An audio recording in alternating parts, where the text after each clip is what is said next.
பால் வந்து நம்ம அளவுக்கு அதிகமாக குடிக்கணும்னு அவசியம் இல்லை.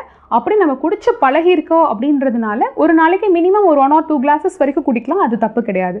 அதுக்கு மேலே பால் கன்சம்ஷன் வேண்டாம்.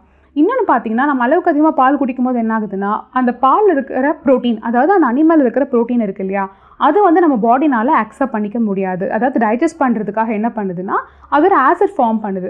அந்த ஆசிட் வந்து நியூட்ரலைஸ் பண்ணுறதுக்காக நம்ம எலும்பில் ஆல்ரெடி இருக்கிற கால்சியமை எடுத்து தான் அது யூஸ் பண்ணுது. அப்போ அந்த மாதிரி நம்ம எலும்பில் இருக்கிற கால்சியமை எடுத்து யூஸ் பண்ணும்போது அந்த அந்த அதாவது எலும்பு வந்து வீக்காக ஆரம்பிக்குது. இந்த ஆஸ்டியோபோரோசிஸ், மூட்டு தேய்மானம், இந்த ஒரு 50 வயசுக்கு மேலே வர ப்ராப்ளம் எல்லாமே ரொம்ப ஏர்லி ஸ்டேஜ்லேயே வர ஆரம்பிக்குது. இப்போ கால்சியம்க்கு என்ன பண்ணலாம், நம்ம வேறு என்ன மாதிரி எடுத்துக்கலாம் அப்படின்னா, சிறுதானியங்கள் சேர்த்திக்கோங்க. முடிஞ்ச வரைக்கும் உங்களோட உணவில் ராகி கஞ்சி, ராகி ரொட்டி, இல்லை முளைக்கட்டின பயிர், இந்த மாதிரியான பொருள்களை வந்து நம்ம எடுத்துக்கலாம். இப்போ இந்த சோயா ஊற வச்சு சோயாலேருந்து பால் எடுக்கிறது, ஆல்மண்ட் மில்க்லேருந்து, பாதாம்லேருந்து பால் எடுக்கிறது, ராகிலேருந்து பால் எடுக்கிறது, இந்த மாதிரியான ஆப்ஷன்ஸ் கூட அவைலபிளாக இருக்குது.